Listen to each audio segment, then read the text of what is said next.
ہماری زندگیوں میں کس کس کو پتہ ہے کہ ہم کیا سوچتے ہیں، دل میں کیا غم ہے، کیا نفرت ہے کسی کے لیے، کیا دکھ ہے اندر ہمارے، کیا خوشی ہے اندر ہمارے۔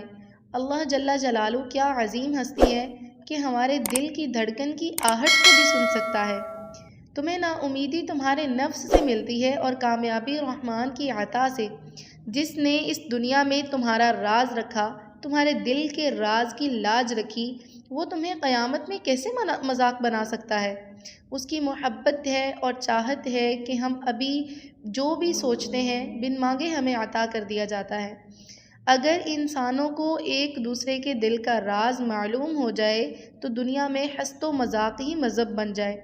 یہ قدرت تو صرف مالک کائنات کو حاصل ہے۔ راز تو عشق کا تحفہ ہے، عزت کا رتبہ ہے۔ دل ہی دل میں کیوں حسد کرتے ہیں، کیوں نفرت پالتے ہیں؟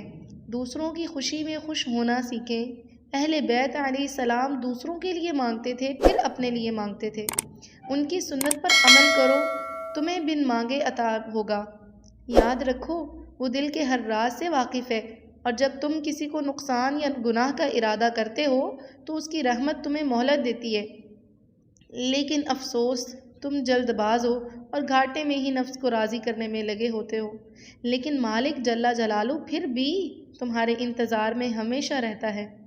حضرت عبداللہ بن عباس رضی اللہ تعالی عنہما فرماتے ہیں کہ مشرکین رسول اللہ صلی اللہ علیہ وسلم کے بارے میں باتیں کیا کرتے تھے، اور حضرت جبرائیل علیہ السلام ان کی گفتگو رسول کریم صلی اللہ علیہ وسلم تک پہنچا دیتے تھے۔ اس پر مشرکین نے آپس میں کہا کہ چپ کے بات کیا کرو تاکہ محمد مصطفیٰ صلی اللہ علیہ وسلم کا خدا سن نہ پائے۔ اس پر یہ آیت نازل ہوئی اور انہیں بتایا گیا کہ تمہاری یہ کوششیں فضول ہیں، کیونکہ اللہ تعالیٰ کی شان تو یہ ہے کہ وہ دل کی بات کو زبان پر آنے سے پہلے ہی جانتا ہے، تو وہ تمہاری زبانوں سے کی ہوئی گفتگو کو کیسے نہیں پہچان سکتا۔